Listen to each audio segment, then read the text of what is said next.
మిత్రులందరికీ నమస్కారం. నేను మిత్రులను ఎందుకు సంబంధించినంటే నేను కూడా మీ వృత్తిలోంచి ఇక్కడ వచ్చినాను కాబట్టి మిత్రులందరికీ నమస్కారం అని సంపాదించాను. మీరు ఇంకా ఏదో ఎల్కేజీ పిల్లలు, చిన్న పిల్లలు, మీకు ఏం తెలియదని నేను అనుకుంటున్నాను. మీకు అంతా తెలుసు, మీ భవిష్యత్తు ఏంటో తెలుసు, మీ భవిష్యత్తుని మీరు ఎట్లా తీర్చిదిద్దుకోవాలనుకుంటున్నారో తెలుసు, మీరు ఎటుపోయి ప్రయాణం చేయాలనుకుంటున్నారో మీకు తెలుసు. అనేక ఆశలు, అనేక ఆకాంక్షలు తల్లిదండ్రులు మీ మీద పెట్టుకున్నారు. కొంచెం పెరిగి పెద్ద పెళ్లి చేసుకున్నటువంటి మీకు మీ కుటుంబ సభ్యులు మీ మీద ఆశలు పెట్టుకున్నారు, ఆకాంక్షలు పెట్టుకున్నారు. చాలా రోజుల క్రితమే ఉద్యోగాలు రావాల్సినటువంటి మీరు అనేక ఆశలు ఆకాంక్షల తర్వాత కొంత ఆలస్యంగానైనా ఒక ఎగ్జామ్ రాయడానికి మీకు ఒక అవకాశం వచ్చింది. సో మేము దుబ్బాకలో ఉన్నాం, సిద్దిపేటలో లేము, హైదరాబాద్లో లేము, మా కోచింగ్ సెంటర్స్ అందుబాటులో లేవు, మేము బాగా ప్రిపేర్ కాలేకపోతున్నాం అనే ఆత్మన్యూనత భావంతో ఏ విద్యార్థి కూడా దయచేసి బాధపడద్దు అనేటువంటి ఒక మంచి ఉద్దేశంతో దుబ్బాక పట్టణంలో ఈ శిక్షణా తరగతుల్ని ఉచితంగా నిర్వహించేటువంటి శిక్షణా తరగతుల్ని మీకు అందుబాటులోకి తీసుకురావాలనేటువంటి ఒక లక్ష్యంతో కష్టపడి ఒక కాలేజీ లేదా ఒక ఫంక్షన్ హాల్లో పెట్టాలి అని అనుకున్నప్పుడు మొట్టమొదటిగా ముందుకొచ్చి మా కాలేజీని ఉచితంగా మీరు క్లాసులు చెప్పుకోవడానికి అవకాశం కల్పిస్తామని చెప్పి ఈ కళాశాలని మన క్లాసులకి దాదాపు 35 రోజుల పాటు మీరు వచ్చేటువంటి శిక్షణా తరగతులకి ఉచితంగా ఈ కళాశాలను ఇవ్వడానికి అంగీకరించినటువంటి కళాశాల యాజమాన్యం పెద్దలు లక్ష్మణ్ గారు, వారి పార్ట్నర్స్ కి మరియు ఈ శిక్షణ జరుగుతున్న రోజులు ముందుండి మీకు సహకరిస్తానని చెప్పి ప్రిన్సిపల్ గా అనేక మందిని, ఈ లోపల కొంతమందిని విద్యార్థులు కలిగి ఉన్నటువంటి ఈ కళాశాల ప్రిన్సిపల్ శ్రీధర్ గారు, ముఖ్యంగా రాష్ట్రంలో ఉన్నటువంటి క్రీమీ లెక్చరర్స్ అందరినీ కూడా ఇక్కడ శిక్షణ తరగతులు చెప్పడానికి రమ్మని అడిగినప్పటికీ ఏం బాగుంటుంది మీకు తెలుసు, హైదరాబాద్ నుంచి ఇక్కడికి వచ్చి క్లాస్ చెప్పాలంటే నేను 9:30కి లెక్చరర్ గారు వస్తారా రారని భయపడ్డాను. సార్ 7:30కి వచ్చినారు క్యాంప్ ఆఫీస్లో చాలా మంది ఉండడం వల్ల నేను మీ దగ్గరికి లేట్ రావడం జరిగింది.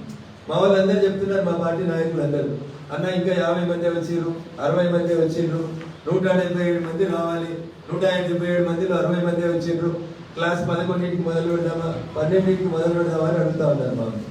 నేను ఒకటే మాట చెప్పినా, ఇది పొలిటికల్ మీటింగ్ కాదు. పొలిటికల్ మీటింగ్ అంటే సాయంత్రం 4కి మీటింగ్ అంటే 7 గంటలకు స్పీచ్ ఇచ్చినా నడుస్తుంది. కానీ ఎగ్జామ్కి కేవలం 35-40 రోజులు ఉన్న మీకు ప్రతి నిమిషం ప్రతి గంట చాలా విలువైందని నేను అనుకుంటున్నాను. మరి మీరు ఎందుకు అనుకుంటున్నారో నాకు తెలియదు.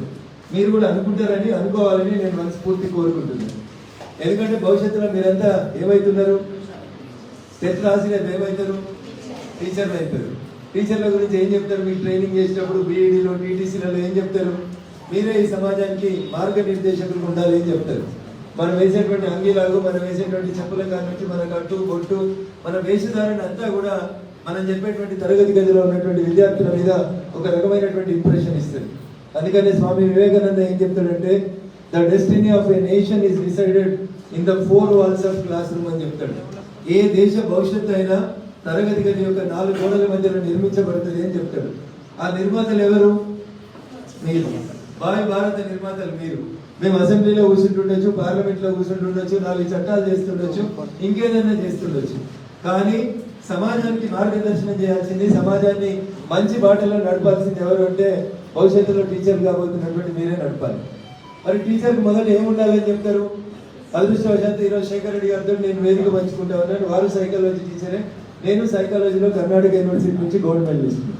మాకు సైకాలజీ చెప్పినటువంటి టీచర్ ఏం చెప్తా ఉందంటే, మాకు సైకాలజీ చెప్పే టీచర్ ఏం చెప్తుందంటే, ఆ రోజులో ఒక మేడం ఉండే మాకు దీప్తి మేడం, ఆమె చెప్పేది, మీరు వేసే చెప్పుల దాని నుంచి మొదలుకుంటే మీరు వేసేటువంటి కట్టు బొట్ట, మీ అంగీ లాగు, మీ జీన్ పాయింట్లు, మీ టీషర్ట్లు, ఇవన్నీ పిల్లల మీద ఒక ఇంప్రెషన్ చూపెడతాయి. అందుకని నువ్వు ఎట్లుంటావు, బయట ఏం తిరుగుతావు, ఎట్లా చేస్తావు అనేది నాకు అవసరం లేదు. క్లాస్ రూమ్కి వచ్చిన ఉదయం 9 గంటల నుంచి సాయంత్రం 5 గంటల దాకా విద్యార్థులు అమ్మా నాన్నని ఎంత సమయం చూస్తారో అంతకంటే ఎక్కువ సమయం చూసేది ఎవరిని? టీచర్ని చూస్తారు. బాగా ఇంప్రెస్ అవుతారు, టీచర్ని ఇష్టపడతారు. బాగా సబ్జెక్ట్ చెప్పేటువంటి టీచర్ అంటే ప్రాణం ఇస్తారు పిల్లలు. అందుకని నువ్వు వేసేటువంటి అంగీ లాగు దగ్గర నుంచి మొదలుకుంటే చెప్పుల దాకా ప్రతిదీ కూడా పిల్లల భవిష్యత్తు మీద ఒక సైకాలజికల్ ఇంప్రెషన్ పెడుతుంది. కాబట్టి మనం ఎట్లుండాలి, వాళ్ళకి మార్గదర్శకులు ఉండాలి. సరే ఇప్పుడంటే ఇంకా సీట్ రాలేదు, ఎగ్జామ్ రాలేదు, ఉద్యోగం రాలేదు, రోజు కటింగ్ చేయడానికి పైసలు లేవు, కటింగ్ చేయించుకోవడానికి పైసలు లేవు. So you can be in something different manner.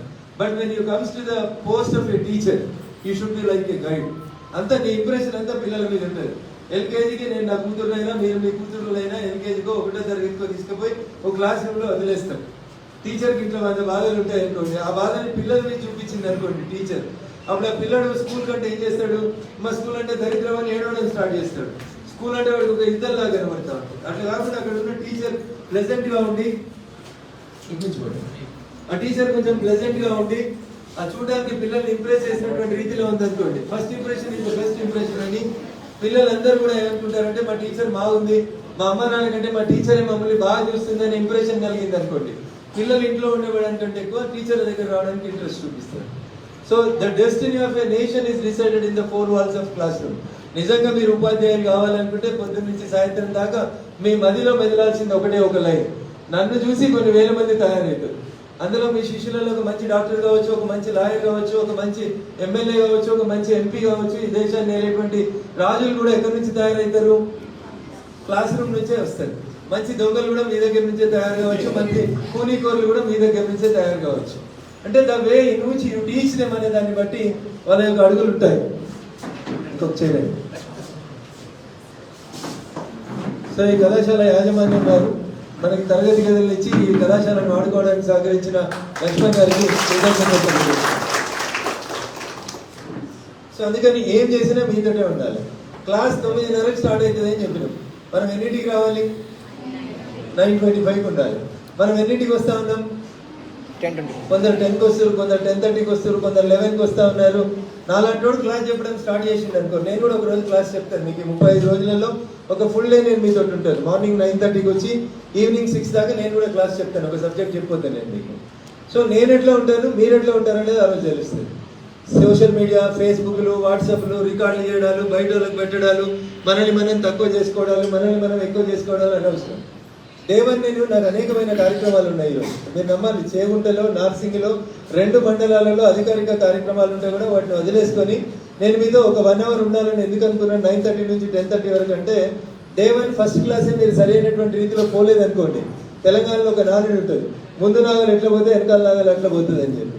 ముందు పోయేటోడే సరిగా పోలేదు అనుకోండి, ఇక రెండో వాడు సరిగా పోడు, ఎందుకంటే వాడు సరిగా పోతలేడు కాబట్టి నేను కూడా అట్లే పోతా అనేటువంటి ఒక ఇంప్రెషన్కి వస్తాడు. అందుకని నేను వారిని అడిగిన, మీరు 9:30కి వస్తా అంటేనే 9:30కి పెట్టుకుంటా అని చెప్పినాను. ఇన్ఫాక్ట్ సిబిఐ జాయింట్ డైరెక్టర్గా పనిచేసి రిటైర్డ్ అయినటువంటి లక్ష్మీనారాయణ సార్ వస్తా అన్నారు. అయితే వాళ్ళ మదర్కి సడన్గా ఏదో సర్జరీ అయింది, నేను హాస్పిటల్లో ఉన్నాను, ఈ రోజు రాకపోవచ్చు, బహుశా రేపు వస్తా అన్నారు. కానీ మనం మండే చేద్దాం అనుకున్నాం. నిన్న మీకు మెసేజ్లు పెట్టినాం, వచ్చినాయి ఆ మెసేజ్లు. ఈరోజు ఉదయం నుంచి కాల్ చేసినాం మీకు, 9:30 క్లాస్ రావాలని చెప్పినాం, అయినా లేట్ చేస్తా ఉన్నారు. సరే, మొదటి తప్పు కింద దీన్ని క్షమించుదాం. బట్ రేపటి నుంచి మాత్రం 9:30 దాటిన తర్వాత లాస్ట్ 5 నిమిషాలు ఇస్తాం మీకు గ్రేస్ టైం. 9:40 తర్వాత ఎవరిని క్లాస్ రూమ్లోకి అలౌ చేయొద్దు దయచేసి. మీరు ఎంత బాధపడ్డా మేమేం చేయలేము దాన్ని. సో ఎందుకంటే మీకు మొదటి అడిగే కరెక్ట్ లేదు, మీ డిసిప్లినే కరెక్ట్ లేదు అనుకోండి, సబ్జెక్ట్ రాదు. నేను 30 నిమిషాలు లెక్చర్ ఇచ్చిన తర్వాత 9:30 క్లాస్ స్టార్ట్ అయ్యి 9:45కి మీరు వచ్చిర్రు, లేదా 10:45కి మీరు వచ్చిండ్రు అనుకోండి, శేఖర్ రెడ్డి గారు మళ్ళీ రెడ్ వచ్చే మొదలెట్టారు, మొదటి అక్షరం చెప్పలేరు. వీళ్ళు కంటిన్యూస్ ఇన్ ఫ్లో. ఎందుకంటే 9 గంటల నుంచి సాయంత్రం 6 గంటల దాకా ఒక లెక్చరర్ క్లాస్ చెప్పాలంటే ఎంత స్టమినా ఉండాలి, ఎంత ఓపిక ఉండాలి, సబ్జెక్ట్ మీద ఎంత అవగాహన ఉండాలి. మధ్య మధ్యలో డిస్కషన్ చేస్తున్నప్పుడు మీకు వచ్చినటువంటి డౌట్లను తీర్చడానికి సార్కు ఉండాల్సినటువంటి పేషెన్స్ ఎంత అనేది మీరు గమనించండి. సో ఒక పీరియడ్ ఒకరు ఇట్లా మీకు ఇంటర్మీడియట్లో, డిగ్రీలో, లేదా మీ టీటీసీలో, బీఈడీలో చెప్పినట్టు అట్లా చెప్తలేదు. ఎందుకంటే all the way the lecturer has to come from Hyderabad నుంచి రావాలి వారు. సో కార్ వేసుకొని, డీజిల్ పోసుకొని పొద్దుగాల వచ్చిన లెక్చరర్, గంటకు ఒక లెక్చరర్ రోజు వచ్చిపోవాలంటే వారికి ఎంత ఎక్స్పెండిచర్ అవుతుంది అనేది మీరు కూడా అర్థం చేసుకోవాలి. అందుకని సుమారు 5 లక్షల రూపాయలు కేవలం మనం లెక్చరర్స్ కి మాత్రమే వెచ్చించి లెక్చరర్స్ అందరినీ ఇక్కడికి పిలుస్తా ఉన్నాం. 30 days ఆఫ్ క్లాసెస్ కి 5 lakhs రూపీస్ మనం లెక్చరర్లకి గౌరవ వేతనం ఇస్తా ఉన్నాం. మనం ఇచ్చేది వాళ్ళకి సరిపోతుందని నేను అనుకోను. హైదరాబాద్ లో వాళ్ళు గంట క్లాస్ చెప్తే వాళ్ళకి 1000 రావచ్చు, 2000 రావచ్చు, 5000 రావచ్చు. బట్ ఆల్ ది వే వాళ్ళు కూడా గ్రామీణ భారతంలో పుట్టిన వాళ్ళు, పల్లెటూరులో ఉండేటువంటి పిల్లలకి కొంచెం సాన పెడితే మంచి ఫలితాలు వస్తాయని నమ్మిండ్రు కాబట్టి మనం ఇచ్చేటువంటి వేతనాలని వారు గౌరవంగా అంగీకరించి ఇంత దూరం వస్తూ ఉంటారు. నేను ఇంత స్పీచ్ చెప్పాల్సిన అవసరం లేదు మీకు. మీరు బాగా చదువుకున్న వాళ్ళు, బాగా మేధావులు, మీ లైఫ్ మీ చేతిలో ఉంది. ఏం చేసుకోవాలనేది నాకంటే ఎక్కువ మీకు తెలుసు. టెట్ పాస్ అయితే నీకు వచ్చేటువంటి గొప్పదేంది?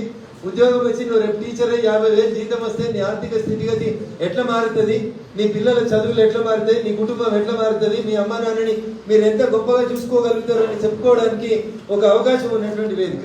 This is not a political platform. దయచేసి దీనివల్ల ఏదో రాజకీయాలు, మీకేదో వస్తుంది, నాకేదో వస్తుంది, మీరు ఓటేస్తారు, మేము గెలుస్తాం, పోతాం, this is not my criteria. నేను మనస్ఫూర్తిగా మంచి మనసుతోటి మీరంతా బాగా ఎదగాలి.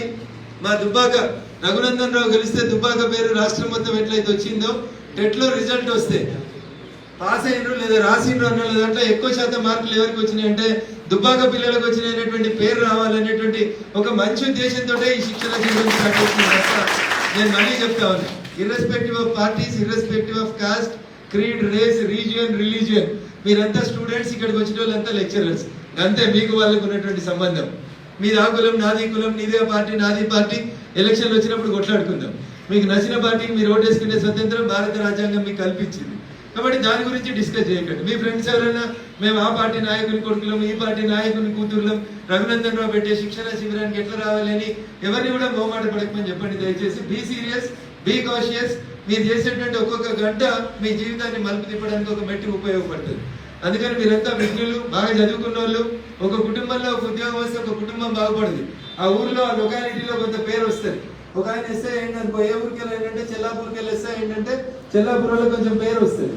చెల్లాపూర్కి ఒక ఆయన సిఐ అయిండు, ఎస్ఐ అయిండు, ఐఏఎస్ అయిండు అంటే చెల్లాపూర్కి ఇంత పేరు వస్తుంది. సో మీ వల్ల మీ ఊరికి, మీ మొహల్లాకి, మీ వీధికి కొంచెం మంచి పేరు రావాలంటే మీరు బాగా చదువుకోవాలంటే మీకు ఉండాల్సిందే డిసిప్లిన్ ఉండాలి.